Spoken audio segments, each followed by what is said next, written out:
দুটি চোখ আছে বলে এই সুন্দর পৃথিবী দেখতে পাই।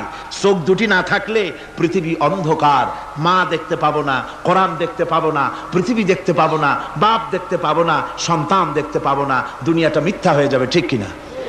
ছোট্ট চোখ, 1 থেকে 1.5 ইঞ্চির ভিতরে এত সুন্দর দুটি ক্যামেরা, যে ক্যামেরা দিয়া দুনিয়ার সব কিছুকে ক্যাচ করা যায়, সব ক্যাচ করা যায়। বলুন তো, এমন একটা বাক্স আপনারা কেউ বানায় দিতে পারবে যে বাক্সের ভিতরে হাতি, ঘোড়া, বাঘ, ভল্লুক, ময়না, টিয়া, পাহাড়, পর্বত, নদ নদী, কীট পতঙ্গ, তরু লতা, গাছপালা, গোষ্ঠী শুদ্ধা ধরবে, আরো খানিকটা জায়গা বাকি থাকবে, এরকম একটা বাক্স কেউ বানায় দিতে পারবে?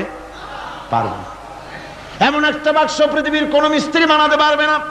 কিন্তু আল্লাহ রাব্বুল আলামিন আপনার আমার কপালের নিচে 1 থেকে 1.5 ইঞ্চির ভিতরে এমন 2টা ফিল্ম বক্স তৈরি করে দিয়েছেন, যা দিয়ে তাকাবেন আপনি কোটি কোটি মানুষ দেখবেন, পাহাড় দেখবেন, সমুদ্র দেখবেন, সূর্য দেখবেন, চন্দ্র দেখবেন।